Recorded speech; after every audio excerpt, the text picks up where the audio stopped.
First of all, when I went to Ukraine, they told me, why would you do that? Having 2 kids at home, like, why would you ever go? I mean, it's not like it wasn't dangerous, but at the same time, if you have that call, if you feel like you're supposed to go, why always make the easy decision? And why not actually trust the Lord in what you're doing? Like, you shouldn't be foolish, but we counted our costs. Like, we knew what we were doing. We trusted the people that we went with. They were in the Ukraine from day one. They knew what was going on. But if I would have listened to good friends of mine, and I don't blame them for it at all. I don't blame my family members at all. And that's not my immediate family. My wife, I can confidently say it. She always supported me in what I did. If I would have listened, Christians as well, we would have never gone. All right. What's up, y'all?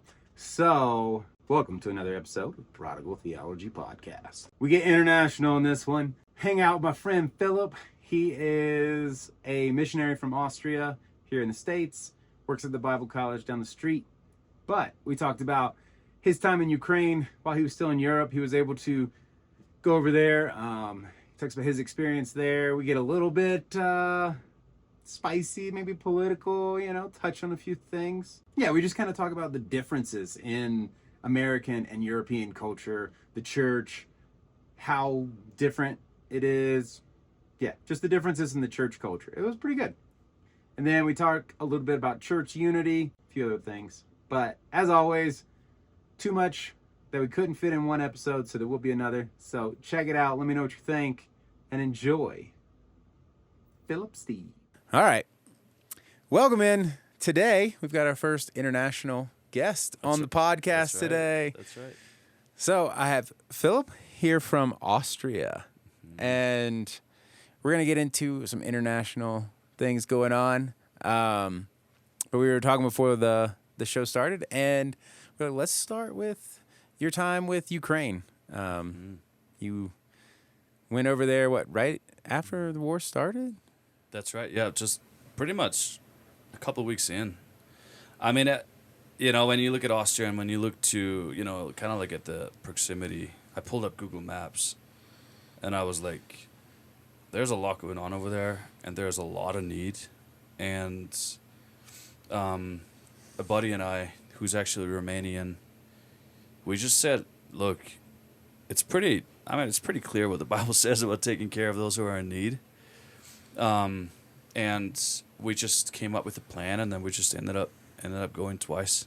So you guys went not with an organization? No, we didn't go with an organization. It was kind of like, so that friend of mine, he's, like I said, from Romania, and Romania borders Ukraine, and he grew up very close to the border to the Ukraine, and he had a couple of connections in Ukraine, in a town called Suceava. I mean, people can look it up on Google Maps. It's really not that far from Romania, from the border, like an hour. And he had connections there with a pastor. And that's actually the guy that we ended up going with. And so basically, the first time was very different from the second one, because the first time we went was a lot more unknown. And we couldn't really go far in at all. All we did is went to that town and dropped off a bunch of goods. So we raised all the funds. We bought all the stuff. We filled up, I think it was 6 or 7 Sprinter vans with canned food and all kinds of crazy, like diapers and all wipes and all kinds of crazy, just everything really, that like the basic needs. Filled those up, dropped them off in that town, and then they distributed it to the people in the front lines and to the people who were in need. Okay. That was the first one, yeah. That was the first trip. And how close to the conflict were you then on the first trip? Yeah, it was Ukraine is huge. Yeah. Especially coming from Austria, which is a very small town. I was just in Minnesota, and I think almost every time we go to Minnesota and we talk to my wife's family, we're like, Austria is the third of the size of Minnesota. So it's very small.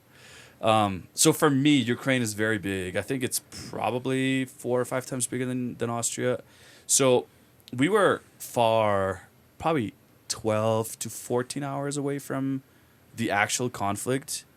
But then at the same time, I mean, at the time we went, because the war was so fresh, it felt very fresh to us. Because just the border control. We were at the border for probably 8 to 10 hours just waiting to get through with our Sprinter vans, like getting checked, getting everything, checked by the police, etc. And we saw people. I mean, we saw moms with children walking over the border. Like it was poor people that just came from the front lines, and they used that border to Romania, and there was masses just crossing the border, and it was devastating. It was devastating to see that. So it was very real, but at the same time, it was kind of far away still. Mm-hmm. Like it wasn't really dangerous, but it was also not predictable. Right. You didn't really know what was going to happen, like in those first couple of weeks. So yeah. And then the second time you went, Mm-hmm. same place? No, we didn't go. Well, we partnered with the same pastor / church, but that time, because it was a lot more predictable, we actually decided to, and that was part of the fundraising plan, I want to say, is because it's a lot easier to raise funds in the future if you actually have video footage or pictures of yourself being there. So it's kind of ethically, it's kind of weird, but it just makes sense. So we actually decided to go all the way. We went all the way to a city. A lot of people probably have heard of it if you keep up with the Ukraine war. It's called Kharkiv. So it's like it's northeast. Okay. And that time we went all the way. I mean, we were on the front lines. And yeah, I mean, we drove through Kiev, the capital of Ukraine. And yeah, I mean, there's so many memories that just come up right now as I'm talking about it. And as I was thinking about it, there's so many memories that I will never forget about going there. Man. And so what was the difference in between those first two trips? I mean, you saw the people who were affected more the first time, probably, of like the people who were fleeing, but then second time you're in like casualty zone, and I mean, it was bombing, shelling. Yeah, I mean in Kharkiv, which is a really big city, I think it's over 1 million people who live in that city. I mean, I remember right now as we're talking, there's like apartment buildings, pretty big ones, that were just bombed, and we saw it. We were right there. We saw those, like, the rocket holes in those buildings firsthand. And just, we stayed there for like, I think 2 nights, and I mean, there's something about it when you wake up at 2 a.m. in the morning and the air raids are going off. And you're like what's happening? Like, where am I? Like, and it's just, I mean, it was a lot more real when we went the second time. Yeah. And I don't know, we drove down that one road, and we had, again, like 6 or 7 Sprinter vans. It was pretty much the same size of fundraising and goods that we brought to people. And I remember driving down that one road, and all of a sudden, as we were driving, the car started shaking like crazy. And I thought a tire went out or something, or, the car broke down. I don't know. Mm-hmm. But then we had 2 Ukrainians in the back, and they told us, translating from 2 languages into German, that we don't have to worry. Those are just the tracks from the tanks that were driving from Russia to Ukraine. Because they destroy the pavement. And I didn't know. I'm from Austria. I don't have a lot of any military background at all. I'm not educated in that. But it was just, I mean, those are the things. I still feel that Sprinter van just shaking. And then them telling us that, look, this is where the tanks were driving on. This is how they started invading or trying to invade Ukraine. So, yeah, I mean, those are just a couple of experiences. And then another one is we were about to go onto like the very front line, like 5 miles away from where Russians or Ukrainians were fighting. And we had to sign papers with that one soldier. And he was actually a Christian, which was amazing. because there's not. I mean, it's a very Orthodox country, but there's not many evangelicals. Mm-hmm. But his ministry or his call in the war was to take care of soldiers who just came back from the front lines. So the way he has it set up for it to be safe, he uses an old bunker from back in the Soviet times, and he took us down that bunker, and he had a little bit of a sanctuary or like a church set up in there, all the way like underground.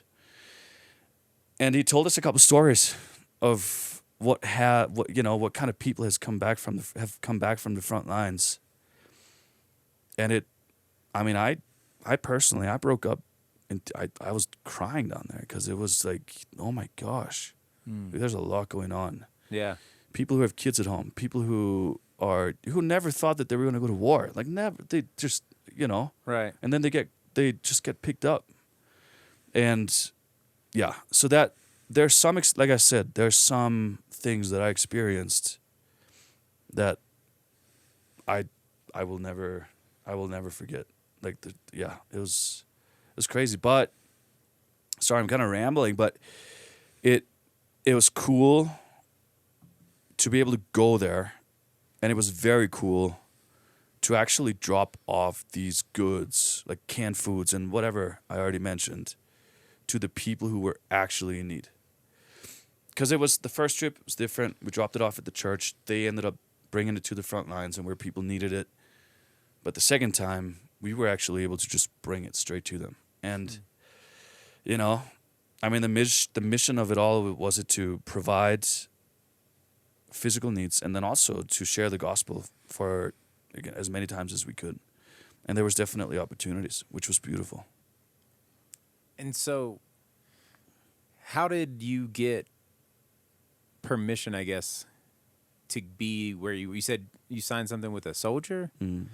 And so you guys basically kind of had free reign, or was there limits on what you could or couldn't do? There's definitely limits. That soldier came with us. Like there's a bunch of checkpoints. Like you go through, like in 5 miles of driving, the closer it gets to the front lines, the more checkpoints there are with soldiers just checking your papers, asking you what you're doing, asking you who you are, showing your passport, showing your visa, all kinds of crazy, like each checkpoint could be an hour.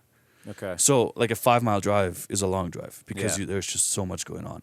So that soldier came with us, and he was always the one who shared or who told those people, the checkpoints, what we were doing and the reason why we want to go all the way to those little villages where the front lines were. What was the response from the checkpoint? I mean, they were thankful. They were questioning it at times, but ultimately, once we were done at that checkpoint, they realized that we're here to do something good. We're not here to disrupt anything or like be, whatever. They were thankful. They were thankful. And so at the checkpoints, would you include like the evangelical side of that, of just being like, we feel, would there be any sort of, or was it more of just like, no, we're just here to meet the need of people? It was hard at the checkpoints because we had the soldier was basically speaking for us. Mm-hmm. So we didn't really have an opportunity to share. So it was more like stating facts. Like, this is what we have. This is how many canned foods we have. This is how many diapers we have. This is how much water we're bringing. Like, it was more fact-based rather than sharing the gospel just because we didn't directly speak to them. But when you did get to speak to people, you want to share any about that? Of like any stories with the actual evangelical side or evangelism side? Mm-hmm. I mean, I remember one instance, and that was back in that first city where, like, close to the Romanian border, Suceava. It was sweet because that kind of was a hotspot for Ukrainians from the front lines to go to, like refugees, to go to that town because it was safe, and it was really almost like a lot would have to happen for that town to be taken over by the Russians. So it was really kind of like a safe place right from the beginning of the war. So a lot of people went there, a lot of refugees. And I remember on the way back from Kharkiv, from the front lines. We stayed there another night, and we had their Christmas, which is actually in January because they have the Orthodox Christmas. They don't celebrate in December. So I went almost exactly a year ago. Oh, wow. Yeah. And at that service, the Christmas service, I was asked to share a little bit about what we were doing. And it was translated from German to Romanian and from Romanian to Ukraine. So it's kind of long, but whatever. I didn't really pay attention to that it has to get translated so many times. But at that service, there was probably like around, probably 400 or 500 refugees. And it was sweet to be able to share the good news, because there's not much you can share. You can't be like, well, this war is going to be over soon. You guys are going to win this war. You're going to be able to go home to whatever you're used to. You can't share. Yeah. You just don't know. Right. So really all that was left to share with those people was the good news of Jesus Christ. And it's kind of sweet, because it's cool to be in a place like that where there's no hope left. This is the only thing they have. So, I don't know. It was good. That was probably number-wise the bigger opportunity. But then in the front lines, we also, as we were handing out food, we were also able to share why we're doing this and the hope that they can find in Jesus, But, yeah. So yeah. I think for me, the trips like that, like mission-focused things where I have a clear focus of this is what I'm here to do, and it's like something I can do well, like any sort of like humanitarian type stuff, or like for me, it's been like trips where I'm helping like build stuff. It's always very easy for me to do that, but the evangelism side has always been harder to, I would say, like come naturally. And so I don't know, just like hearing how other people approach that, because it's just, for me, it's not the easiest thing to do. I mean, there's definitely been times where like, the Holy Spirit's moved and it's just been like, oh wow, like I could definitely tell that wasn't me doing that and let it take over. But there's some people who are just so good at being like, let me do this, and then I'm going to find a way to bring this conversation into a God conversation, gospel conversation. And I mean, I personally think that it's actually a lot easier to share the gospel when you're taking care of physical needs. Like for me, it's always been a lot easier, because you're an actual physical needs, like when that's like kind of like the last food they have, you give it to them, and then that's oftentimes the icebreaker or the intro to sharing why you're here and the greater hope that I have found in Jesus. Another example of when I was able, or I guess together with my family, we were able to share the gospel was I took them before moving here to the States.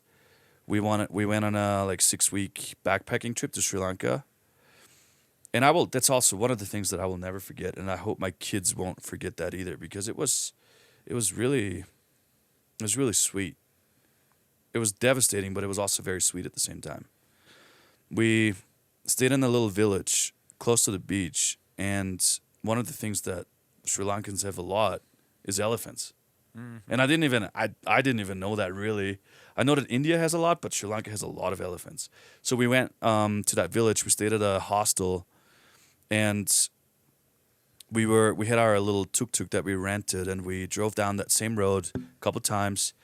And that one day, I think it was the third or maybe fourth day we were in that village, we drove down that road again, and on the right side, we were like, what? Like, there was a house there yesterday. Like, what happened?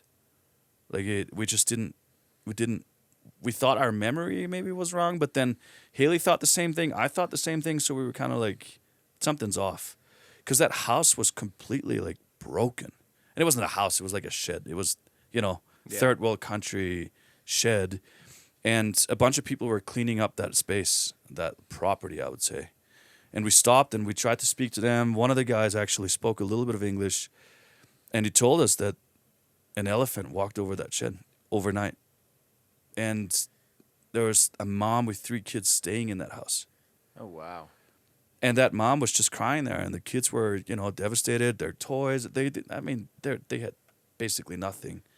But that was another, and the reason why I'm sharing this is because it was another one of those opportunities where we just thought, let's go. Let's just raise a little bit of money because they don't need that much to build that again. So we raised overnight. I don't even know. I don't remember. Haley, my wife, would know. Probably $2,000 or something. And we raised that from family members. Overnight, which was amazing. They just, it just happened. And we were able to give them that. And in that situation, when we provided that physical need, we were able to share the gospel. Mm. And I don't know. I mean, who knows what those people thought of that? Who knows what's going on with those people now? But the reason why I'm saying that is because it has been always the easiest.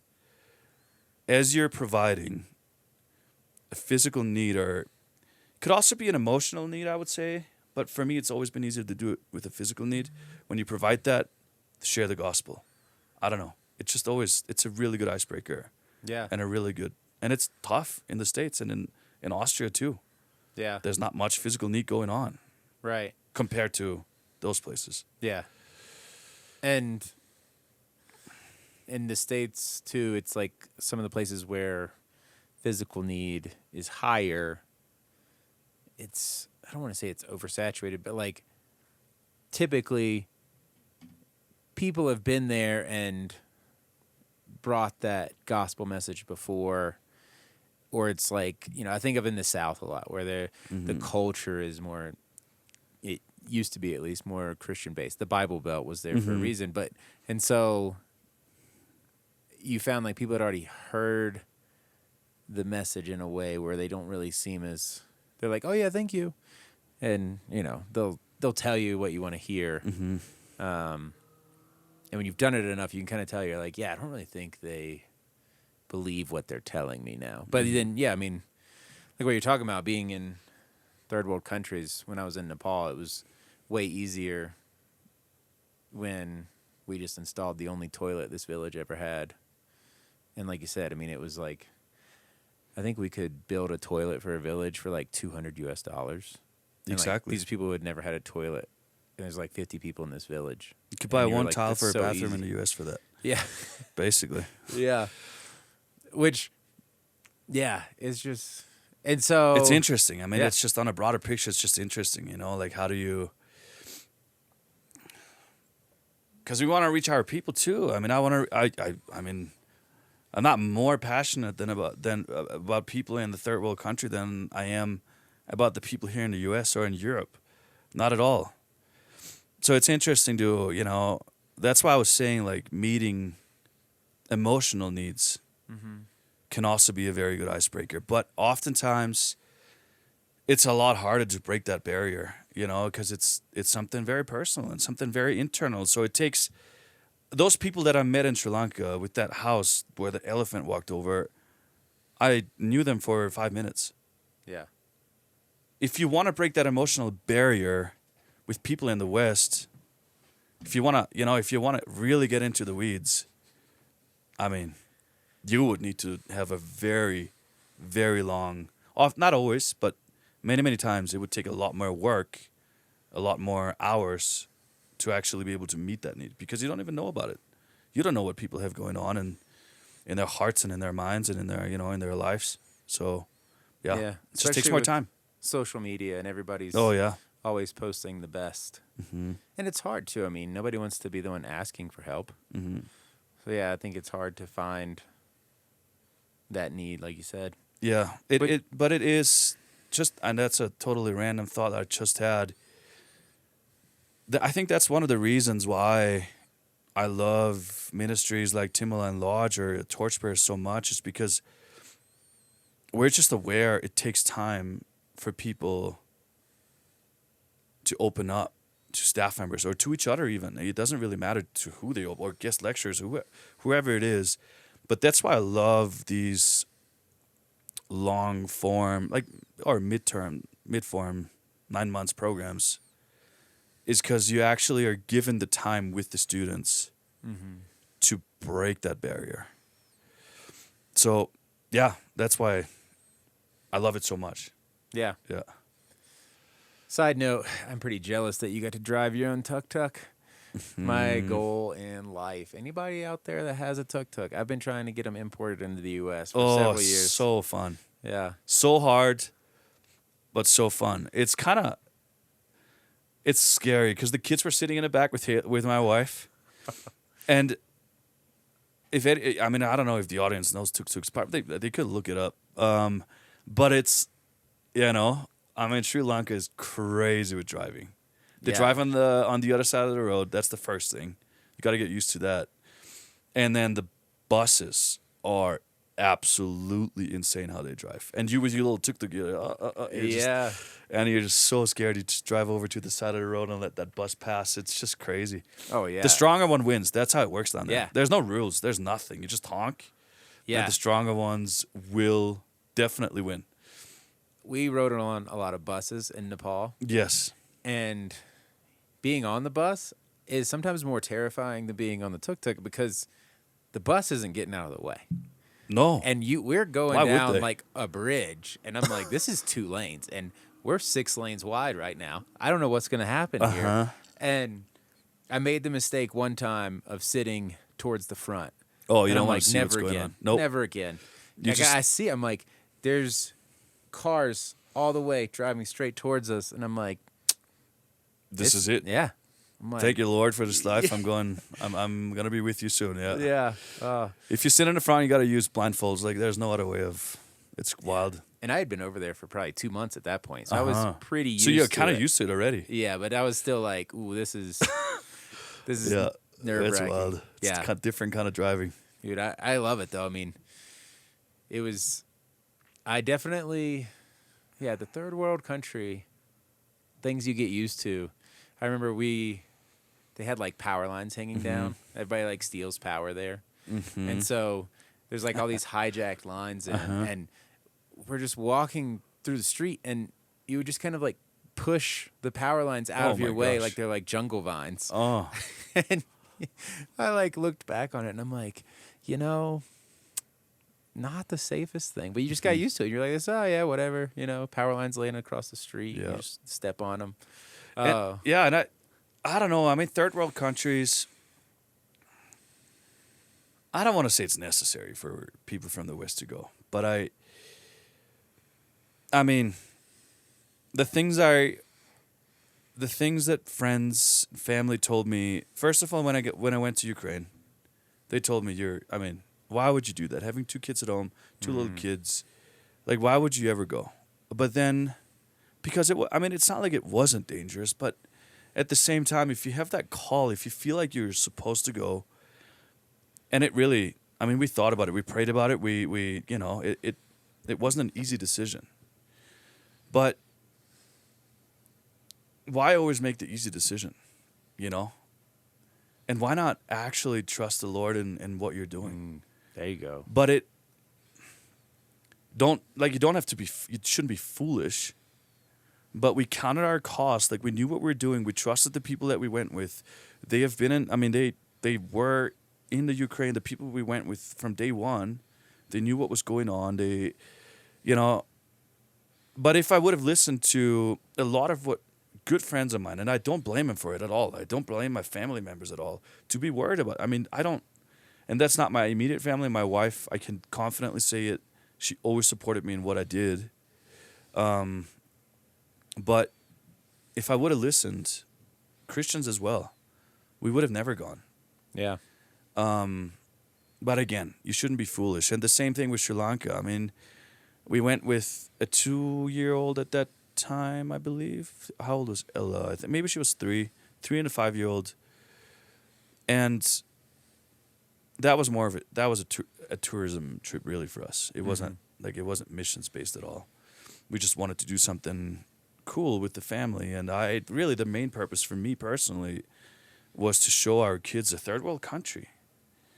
It's very beneficial for grown-ups to see the third world country because it makes you aware of things that you would have never thought about that we have here.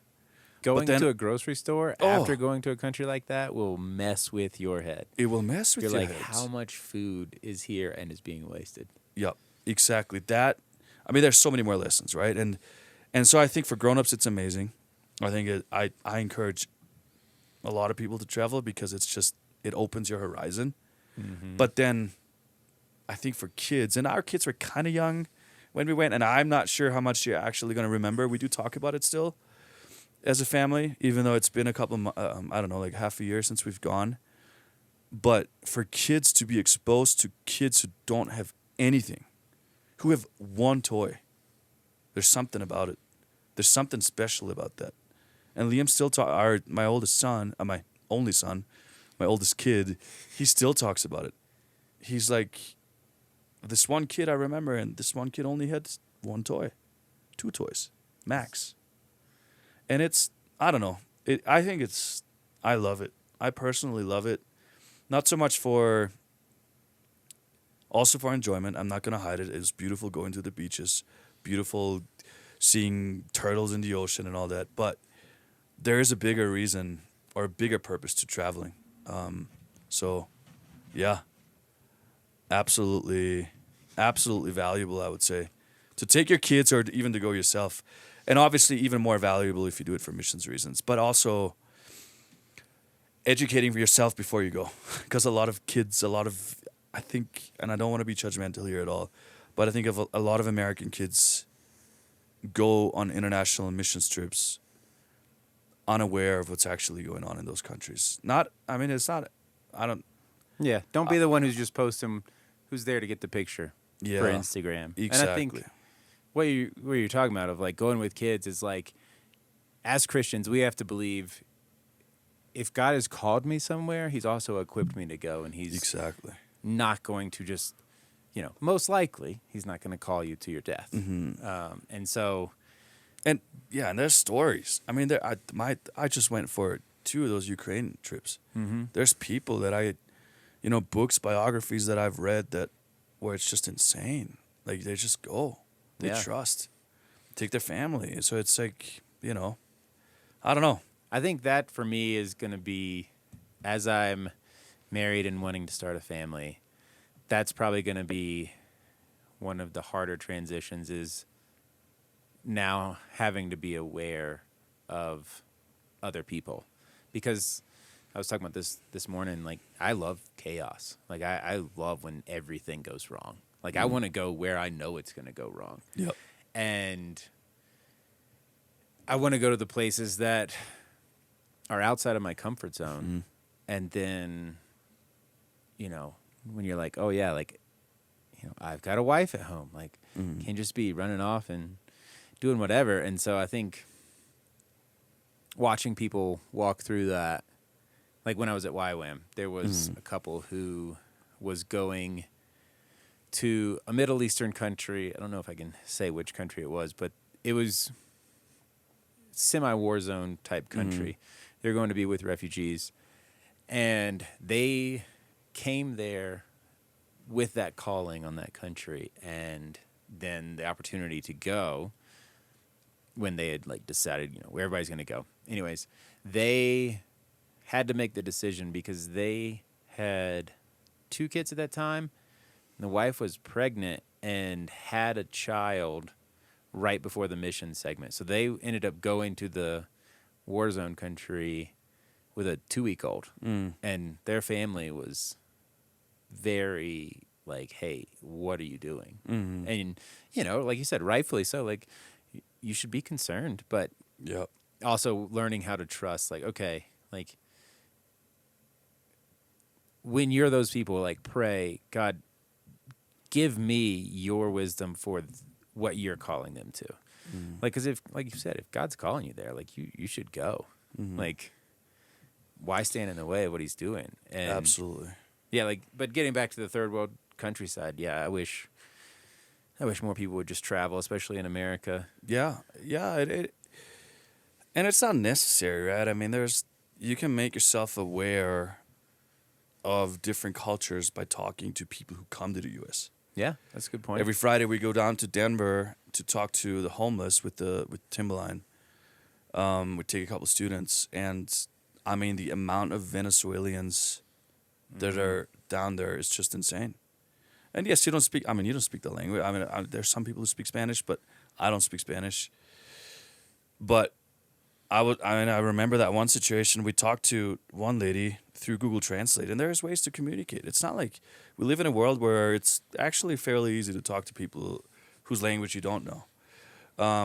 So there's ways to make yourself aware of what's actually going on. And yeah, I mean, I'm not fully convinced, and I also don't have a lot of experience in missions. There's a lot of people who have a lot more experience in missions. I'm not so much inclined to say that the Western people should go to third world countries to become missionaries and become pastors of churches or plant churches in those places.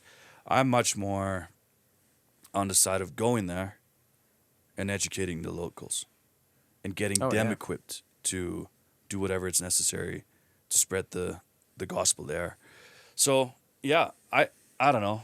It's just that was a random side note, but yeah, I mean, culturally, in Europe, you guys travel way more than Americans do, but it's also because you can travel 6 hours and be in a completely different culture. Where I think you could probably travel like 18 hours and still be in the state of Texas. Yeah. Something great. And that not much changes from one side to the other. A little bit, but not much. Yeah. Yeah, I mean, it's easy. It's also not that hard to go to countries like you would have to fly to like Central America, South America. I mean, there's places you can go from the US too. But yeah, I agree. I mean, we went on, I don't know how many times I went to Romania, to all the way east of Romania. Same thing, we raised funds and we just provided goods, physical needs. And yeah, and that was like a 12-hour drive, not that far. Yeah. But yeah, there's ways to do it everywhere.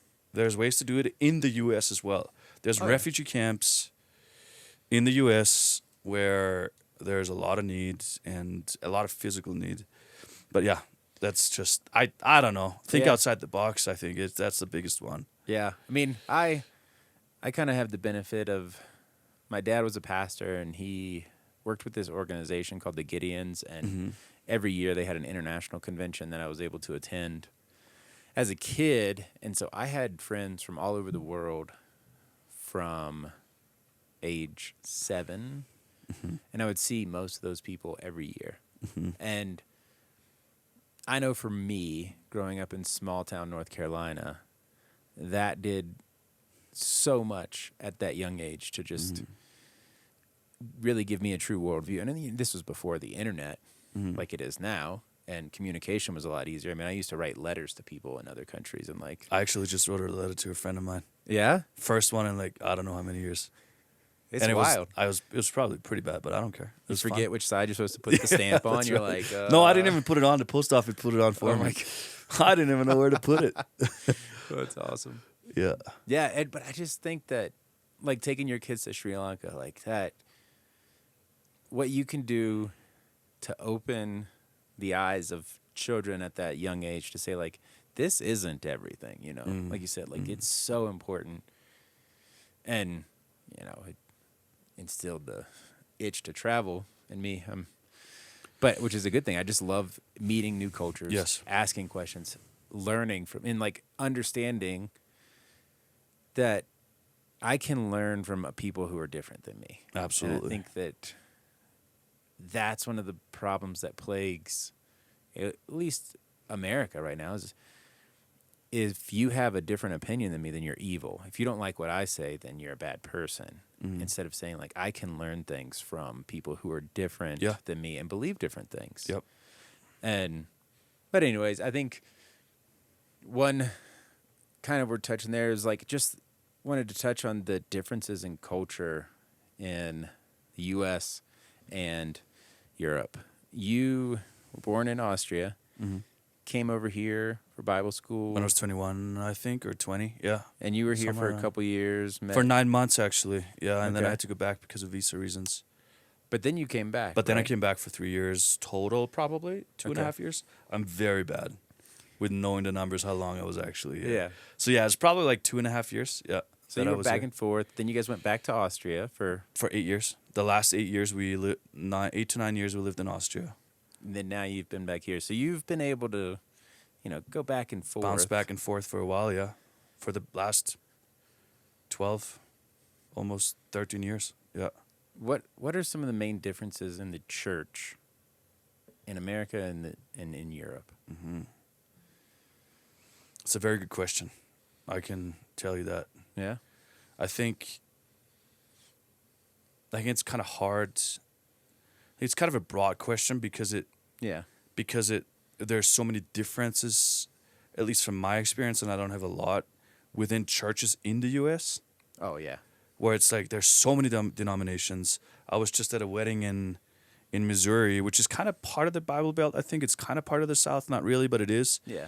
And just the amount of churches that are down there is just mind-blowing to me. It's a culture shock for me every time I go. It's like, there is a church. And I was like, was that a Walmart or was that a church? They're so big. And so what I'm saying is there's a lot of differences within the churches in the U.S. And I do have some experience with different churches in Austria. Austria in general is a very Catholic country. Like almost, I don't even know the percentage. It was a lot higher. People are, because it's kind of like postmodern, people are all getting out of churches because they have to pay like a certain amount each year to be part of the Catholic Church. And it's like a actually not membership that, fee then? yeah, membership fee. And it's not that little. It's like 350 a year. So it's not like just to be part, just for your denomination to be Catholic. And to be able to get married in a Catholic church, to be able to do your child baptism in a church, you need to be part of the Catholic Church. And they make you pay. And it's not that little. So a lot of people are getting out of it because they're sick of that.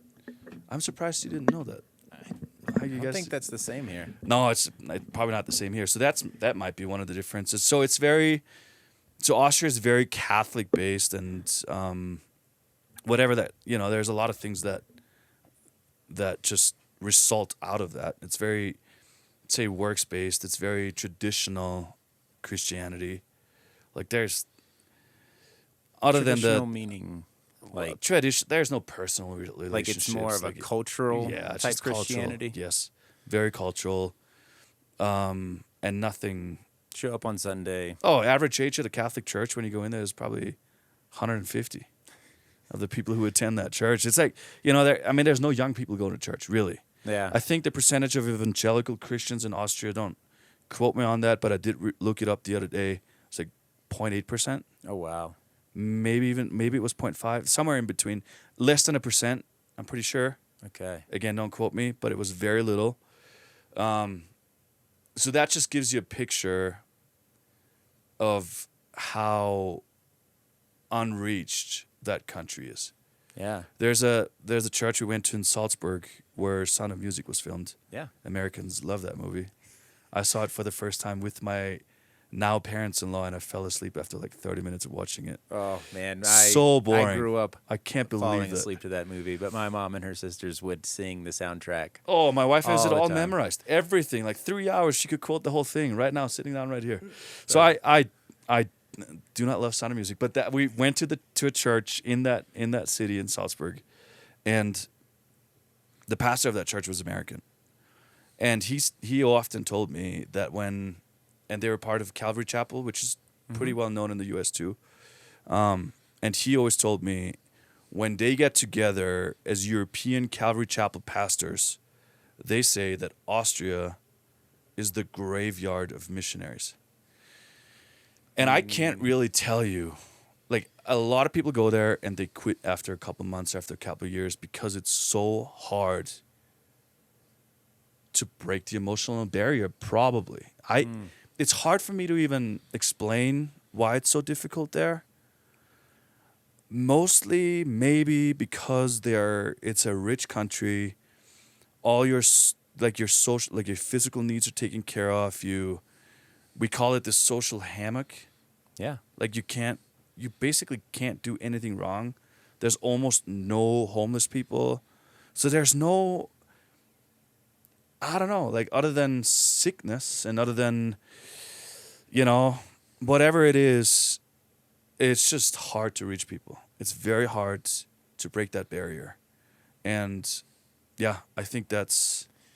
Yeah, I was Yeah. a missionary in Austria in 2012, and I was there for refugees. I was like there working with the refugee camp, not officially, but we were right outside the camp, and we had a lot of stuff that we did direct. That was the main reason that they were there. And I'm trying to think back on the church that we went to, because I know there were other missionary families there, but I don't know how many people.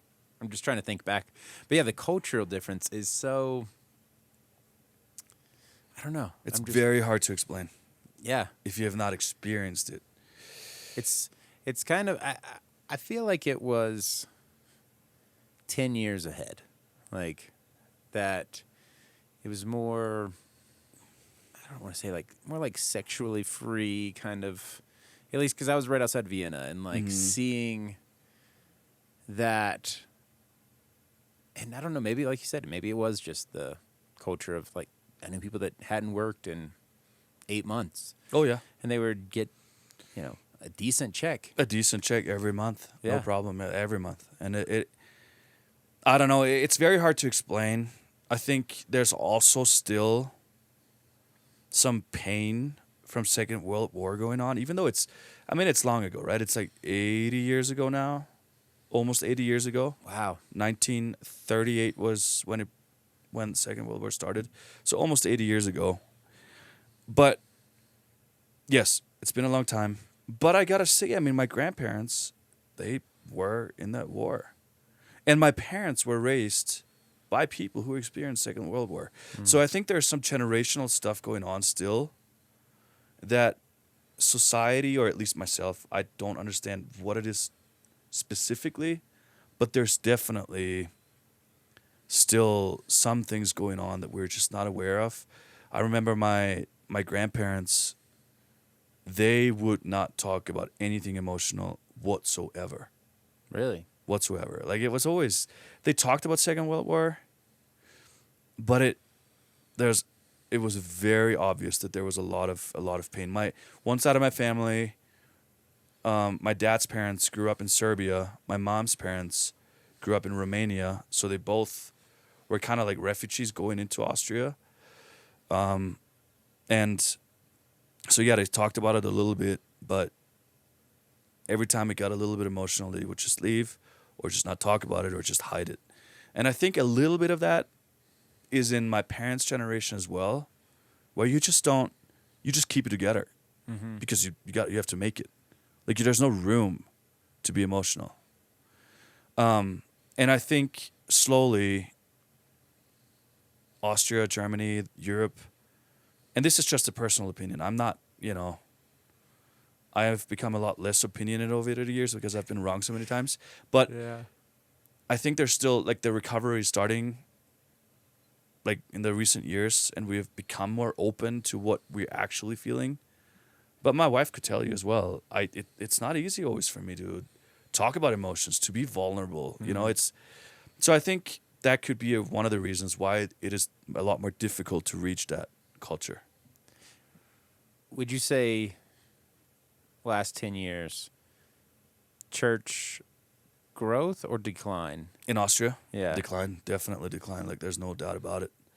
There's so much hurt coming from the Catholic churches, right? When you went on the news, you read that here this priest abused that amount of teenage boys or even below that age, or and it's just all over the news. It's all over the place. It's just that stain. There's that stigma. Oh yeah, very much, and it kind of goes in the direction of just postmodern, where there's no ultimate truth. You have your truth for yourself, and that's it.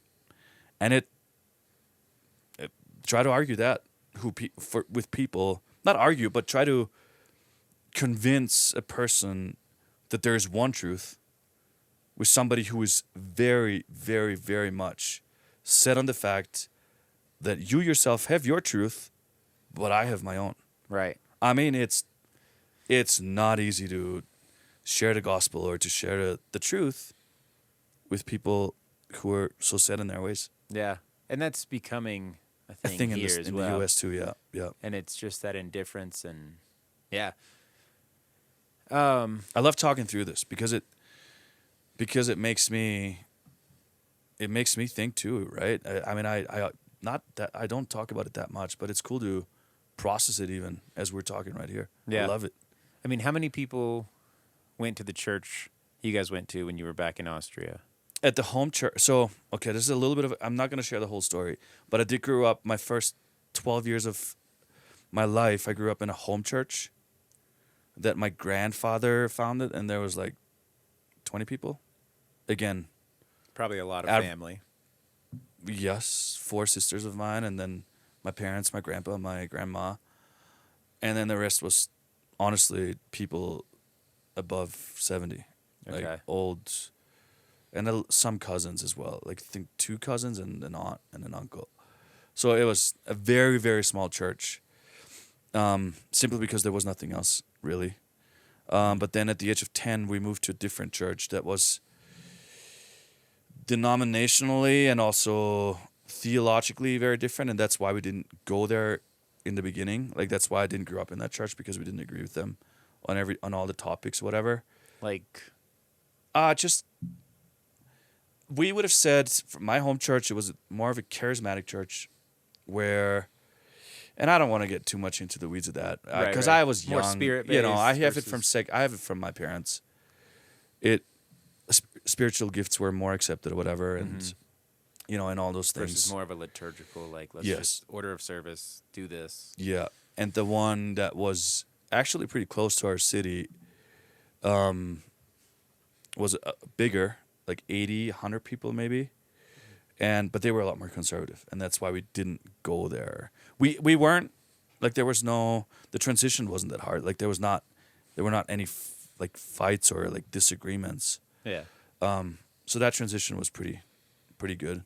So 80 to 100 Okay. is kind of like the church I grew up in. And that would be in a town of, like, how many people? For us, it's a big town. For you, it'd be a small town, but it's like 15,000 people.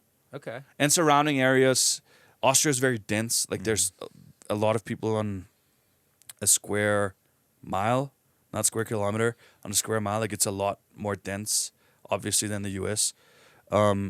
So the surrounding areas, within like 20 minutes of driving, it's probably like 50,000, I would guess, 45,000. Yeah. So, you know. And how many? But that was the only church. Okay, yeah. So that's what That was the only evangelical church, just Catholic churches. right. But I mean, I could probably attend a Catholic church now, but it would be theologically, I mean, it would just be very, very, very hard for me. Yeah. So yeah, that was really the only church that was there. And then after Bible school, pretty much after Bible school, we ended up going to Salzburg, which is like 45 minutes away, to an English-speaking Calvary chapel, which was also easier for my wife. I mean, Because she's American. she's American. Yep, she's not bilingual, but she wasn't in the beginning, obviously. So it was good. And how many people were at the Salzburg? Oh, 50. Oh, wow. Small. 50 to 70 max if it was full. Small. It's all a lot smaller. That's why I was saying Bible Belt, when you go there and you drive by a Walmart, what I thought, which is actually a church. Yeah. It's mind-blowing. So then, with the small church, did you feel more community in that small church versus what you would feel here? Was it, because I'm assuming the small people that came were authentically there. They weren't just showing up. Not all of them, but a high percentage was authentically going there and actually pretty active in the church. I think that's probably a pretty big difference to the mega churches. But you have those small churches even I think of this town here, there's smaller churches where people are a lot more authentic, or where it's easier to be authentic than in a mega church. Yeah. Because I'm not against mega churches whatsoever. Not at all. But Well, yeah. I think what we're talking about is more of just the people are doing more than just showing up one day a week. They're actively involved. Yep. They're tithing to the church. They're supporting the church. Yep. They're involved in the church, not just being like, oh, I need to go to church Yep. so that I don't go to hell. Yep. No, I mean, it's a lot harder to get lost in a small church, right? Yeah. The pastor will come talk to you, or different members of the church will come talk to you, and build relationships. So yeah, I think just naturally, because of it being smaller, you are automatically more involved, because if there's a guest coming on a Sunday, that that's a guest, and then versus a mega church where it's a lot harder to spot those guests, it is. Right. Oh, it really but it is. can be done in a very, Pete Hammond is one of the guys you hit on the podcast, and I've talked to him a little bit about how that fellowship church does it in Arkansas. And from what I've heard, I haven't heard much, but from what I've heard, it's done very well, where you really are, or you at least can be, part of a small group that you can be authentic with. But it's hard. Logistically, it's just, it's a different. Yeah. Well, it it's takes a different beast. intentionality. Yeah, it's like crazy. Yeah, and it sounds like they have really gone at it with like, let's devote people to making this a thing. Mm-hmm. Like, how can we make sure we are, overcoming that barrier? Yeah. Which church would you say is easier missionally focused? I'm just trying to think. When I was in Austria, for me, I noticed that there was, for what I witnessed, the Austrians were not happy with the refugees being there. And there was like this tension in the culture. And some of the long-term missionaries that I worked with would kind of talk about it, but I would see it like on the train. I would see, and it would be weird. It was like this weird, Very. because there would be people who were once refugees who I would see sometimes being like, I'm like, you guys You probably came were from the that same person. country. I think Yeah. you just spoke the same language. Yeah. But with the Christians, how mission focused is the church in Austria? That's a very good question, and a very tough question for me, because I think we lack in that. Like, the Austrian church lacks not. It's always hard to generalize things. Yeah. Like, I really try to be careful to not generalize, and put to generalize. Austria has a big problem with racism still. And Austrians hate hearing that. Mm-hmm. But the people that I'm closest with, and that I have the most real conversations with, that also have seen the States, because in Austria, in our news, we hear about the racism that's going on in the U.S. And I tell them, because I've experienced both fairly, quite a bit. If you sit around, and I was an engineer before I came to Timberline, so I had a lot of coworkers that were not Christians, and whatever. And we sit around the lunch table at work, and the amount of racism that's going on in Austria is pretty mind-blowing still. And compared to the U.S., where everybody is very sensitive to this topic, which is good, I think. It's very good that people are very sensitive to this topic, because it's something that's just not, obviously it's not right. It's horrible. Yeah. In Austria, it's a big problem. And some of that, which is going on in the secular world, is also creeping into the church. Mm. Or, let's say, hasn't really left the church fully. And it's, it depends on the person. It depends on the member of the church.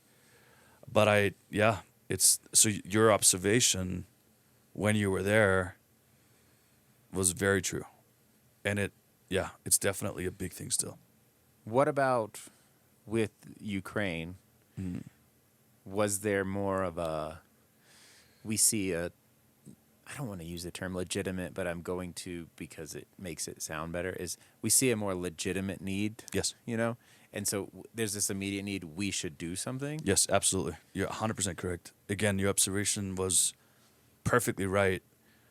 It was very interesting to see how the Austrians responded to the Ukrainian refugees compared to refugees that came from Afghanistan or Iran or wherever. Other conflict zones.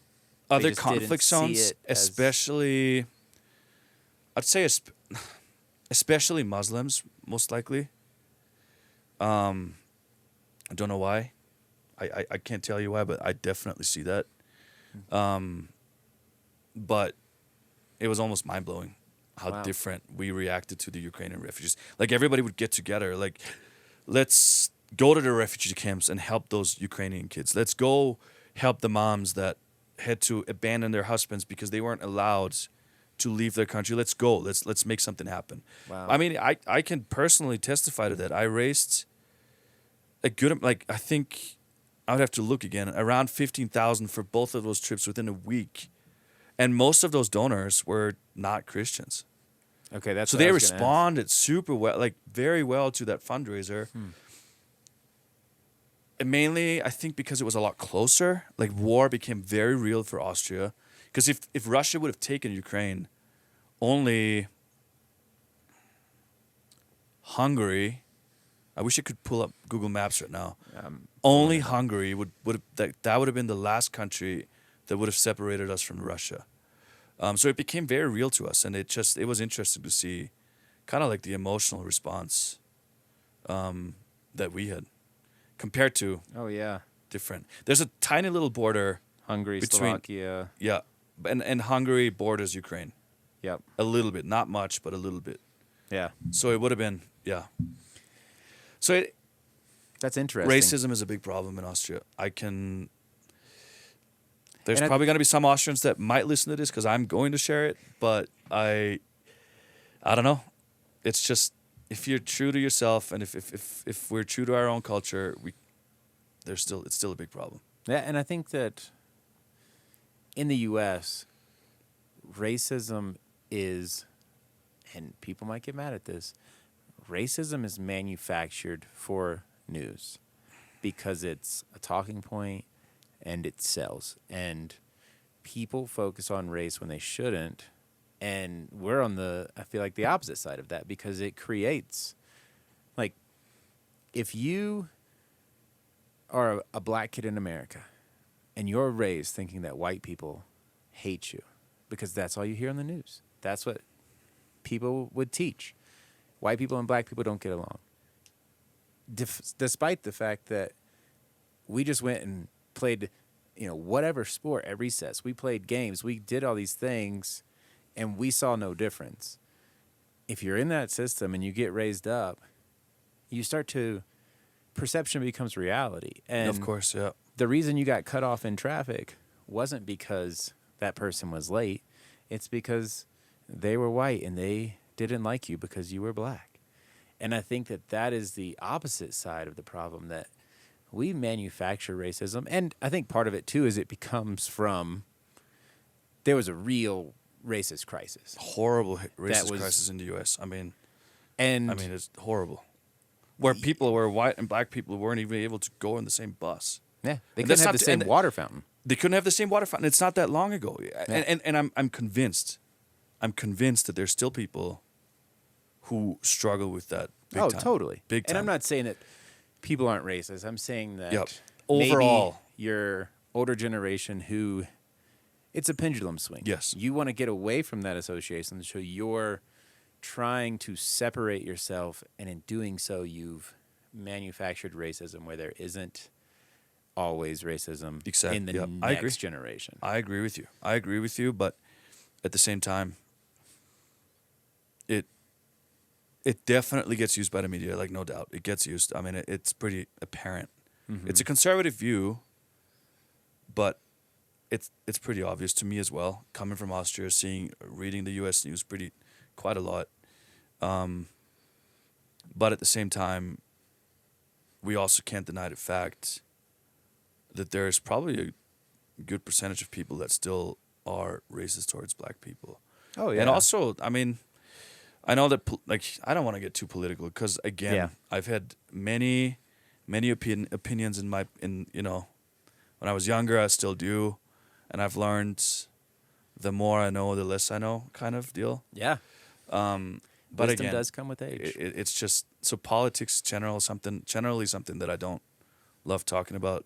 Yeah, and I was more just kind of wanting to touch on it Oh, because it's 100%. like kind of that contrast where what you were Mm-hmm. saying is like the U.S. is stigmatized as being more racist. Oh, When you're here on the Yeah. ground, though, you would say like I see less racism, and like I see white people and black people being intentional, absolutely. making relationships, Absolutely. and they're intentionally teaching their kids this is how we're going to behave. Absolutely. And I mean, yes.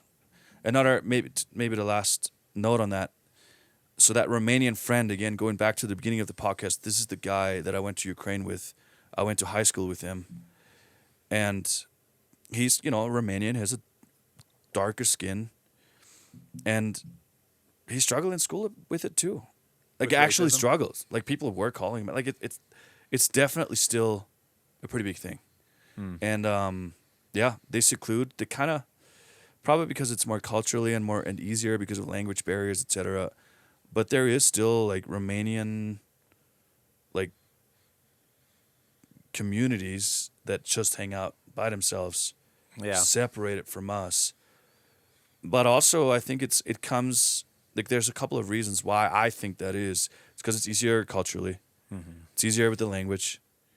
But also, I think it's because oftentimes they feel judged by the white Austrians, by the, farmer town Austrians who don't want anything else but the Austrian culture. Yeah. Like, don't mess with it. Like, leave us alone. This is our town. This is our farm town.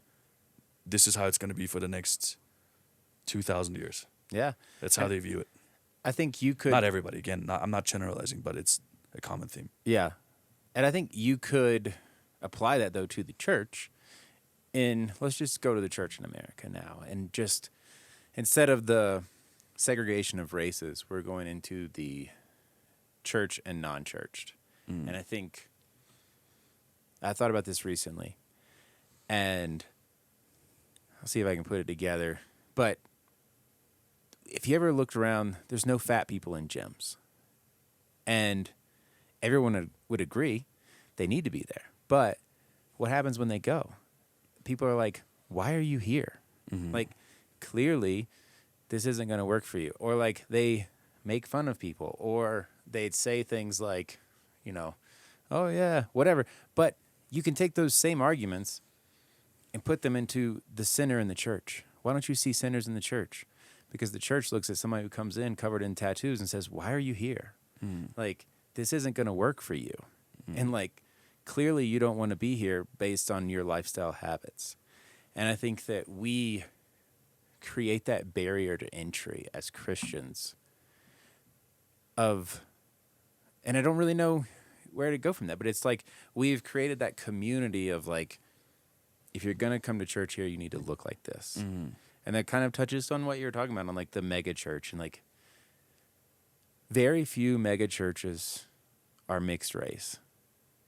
Yes, And I so don't even know that. Yeah. You go, we just talked about how America is not that racist. But in our churches, we are. Like, you'll see it occasionally, but it's like you were talking about with, oh, well, it's just easier if we go to this church. And, I mean, I grew up in the South, and, like, the black church was a totally different church. We would go occasionally. They were right down the street. And we had some black people that came to our church, but it was predominantly white. And when you went to the black church, it was almost all black. And, they were a lot of my friends. Like, we hung out in school. And so you might see it, and they'd be like, what are you doing here? But, like, totally different way of doing church. And recently I've seen a lot of people trying to break that barrier down of saying, like, what are we doing that's pushing you away? Like, what is this that I'm preaching that makes you feel uncomfortable? And is it just we like a little bit different style of music. We like our preaching to be a little bit more this way or that way. And you can do that not just with race, but like denomination. And yeah, I think that's one of the things that's just been on my heart for this last year is just how do we unify the body of Christ? Because arguably we're nowhere near unified. I mean, all those churches, people don't know who goes to the other church because they don't go, and like they have grudges and whatever. But it's just, I don't know. I don't even know where I'm going with this. It's just something that's been on my heart recently of just like, how do we unify the body of Christ? Because there's these cultural fences that we've built up. And what do we do with that? Because I think ultimately we would agree that we want the church to be welcoming all people. And how do we grow that? And how do we reach our community without it being people who look just like us? And so, I don't know, that was a big circle. I don't even know if you want to touch on it or if you just want to move on. I think it's totally right. I think it's also good to think about the benefit of why. I think that's often why churches don't feel, or maybe even pastors or elders or people in leadership of churches, I think oftentimes we don't even, and I don't really have the answer, but why do we long for that close unity within churches in smaller towns? Unity between other churches? Between other churches, yeah. Like why? I'm not saying it's something negative. And it's interesting because I always longed for that in Austria, because there's like pretty further away, there's some churches that you could like at least the youth could partner in. And my pastor was always challenging that strife, because he always asked, and I don't think I still can answer that question. Can answer that question. Is like, what is the ultimate benefit of different churches getting together and becoming one? Really, I think I don't know. I mean, there's there's some answers I can think of, but I don't have like that. I don't know. I don't have the full answer yet.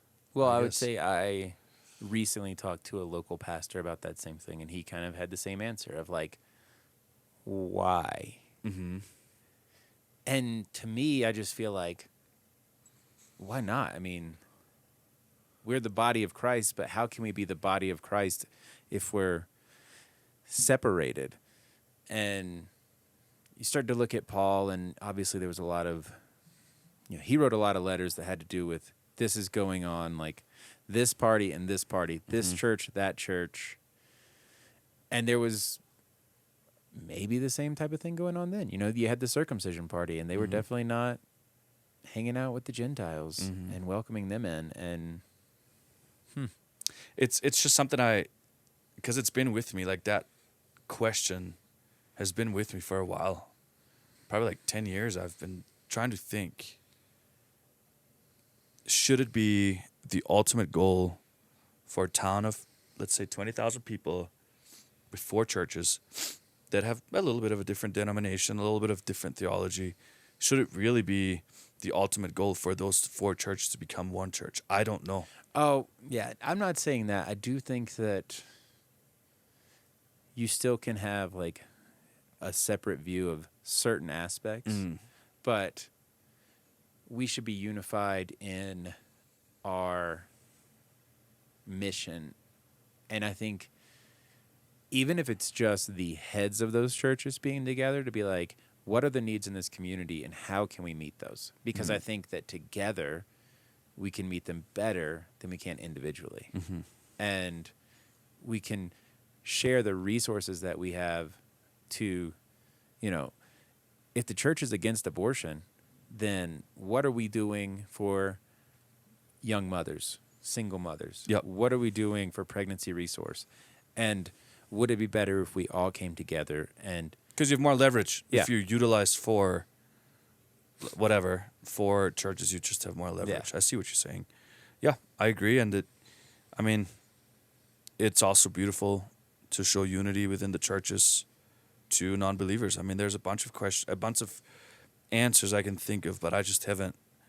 And I think that's it too. Like yeah. they will know that you're my disciples by the way you love one another. Yeah, I and that's agree. referring to the church and like us saying, even the Catholic and Christian like denomination or evangelical, like that conflict is still puts up a barrier to entry to Very much. non-believers. Yep. And just how do we go through that? But I think that's for another day. Let's transition to a different topic, one that I think, I don't know. Let's go with your decision then to come back into ministry, because you were not, like when you were back in Austria, you were working, right? I was working, I studied so I started working as an engineer right away. I went to a technical high school. Mm-hmm. Could potentially compare it to a trade school in the U.S. I did that before I went to Bible school when that was my high school. So we went back. I worked as an engineer in the automotive industry right away.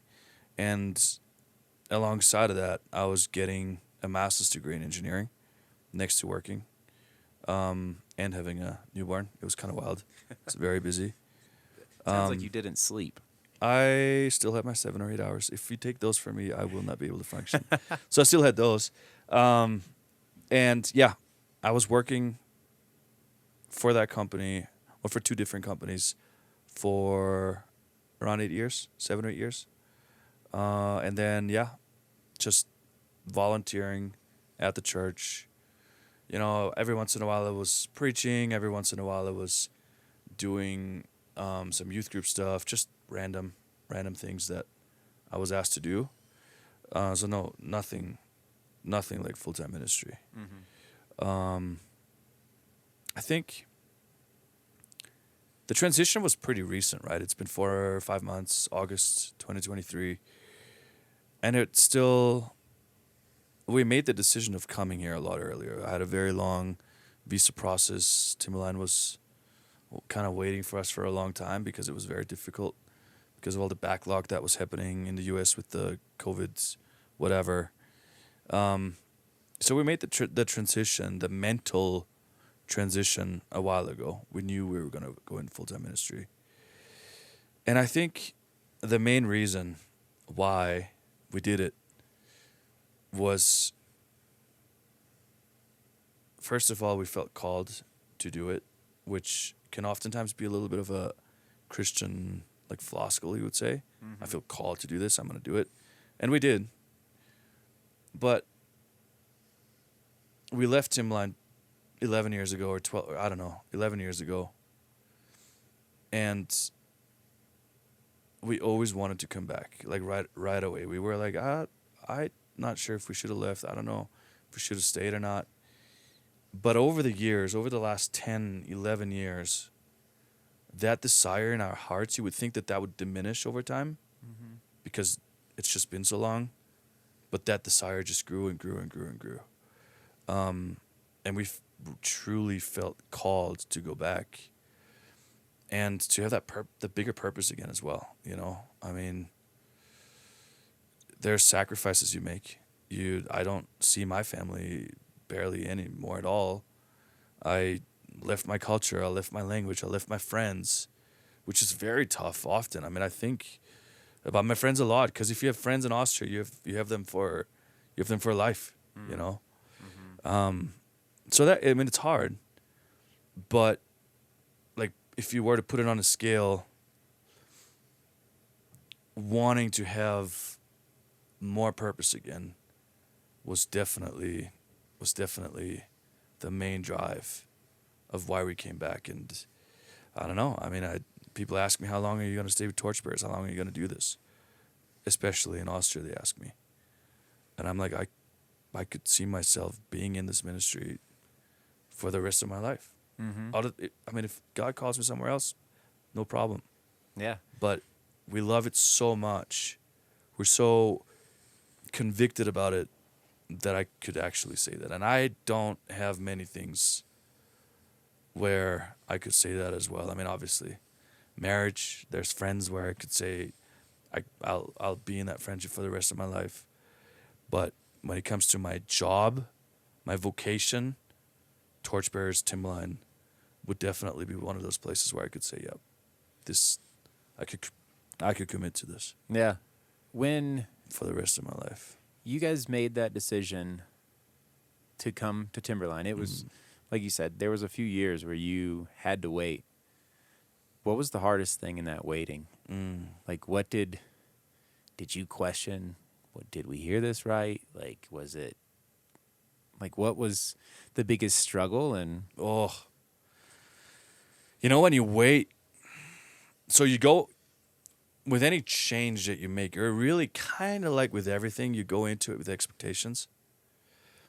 And expectations can be pretty harmful because oftentimes they're just not being met.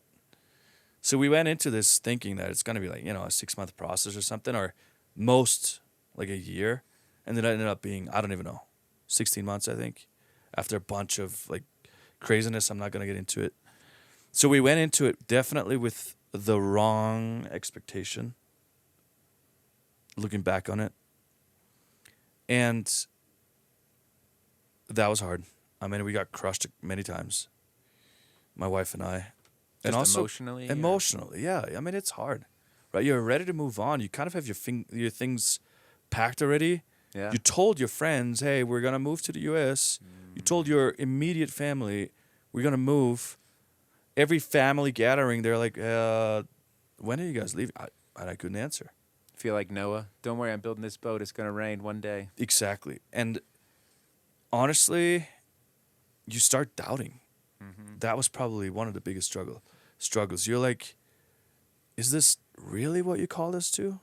Because we felt so called, but then in the midst of waiting, it's like, what's going on? And you start questioning. Yeah. At least that's what we did. We started questioning. We started thinking, like, is this really what we're supposed to do? Should I really put my kids through a big move like this, culturally, language? Rip them out of kindergarten or preschool or whatever. They loved it. Absolutely great program. But then we followed through. We did it. And honestly, the transition, even though it's been just a couple of months, it's been absolutely amazing. It wasn't easy. It was very hard. Many, many tears. I could cry right now.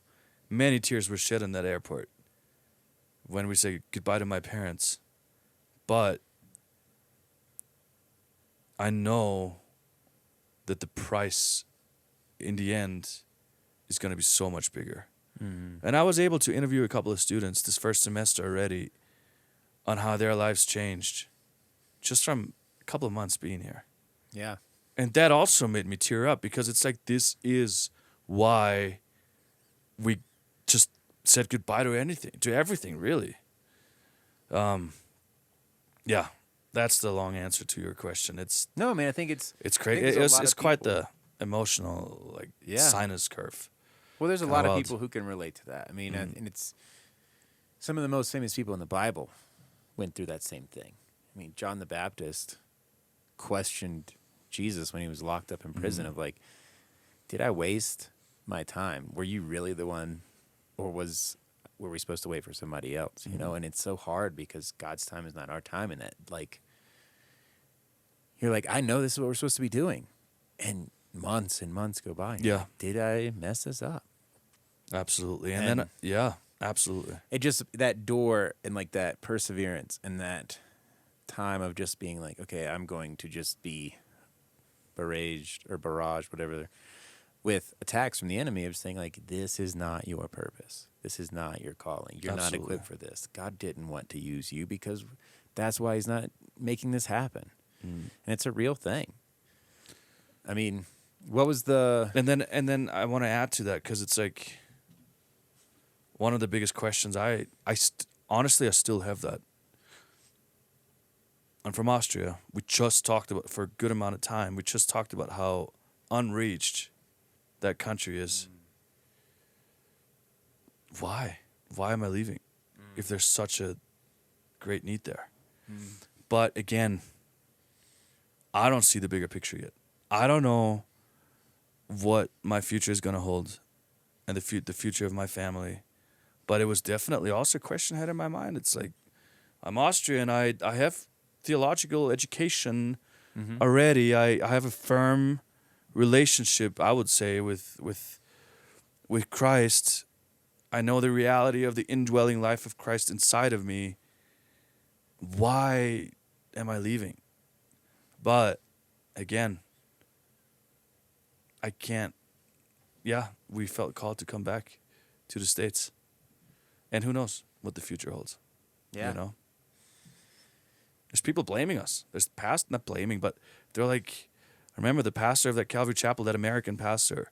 He's like, I support you in going. Like, no problem. Like, it's good. Go. But no, and never forget that there's a big need back home where you grew up. It's crazy, yeah.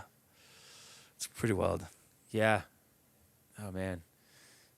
I'm just running through scenarios. Yeah, I feel like that's the problem of trying to wrestle with my good intentions and God's will. Yes. And that entanglement of those. Yep. And that's why they say, like, the road to hell is paved with good intentions. Because, like, yeah, I think we get in God's way a lot. And, yeah. Well, I'm glad you're here. Haven't known each other for a long time, but it's been fun getting to hang out for a little bit. It's been amazing. Yeah, I love it. I feel like this is a good spot to take a break. There was a few things that we had talked about that we were going to talk about that we didn't get to. You know, we got AI, we got there's many all things. sorts of things. So I'd love to talk business a little bit. I'd love to talk. Actually, we didn't really touch on talking about the good sides of the American culture, because there's many, and I'd love to talk about that as well. There's many things. I guess we'll have to do a 2.0. I think so. Yeah. Well, thank you, Philip. It was good. Thank you so much for having me. Yeah. I love it. Look forward to the next one. You as well.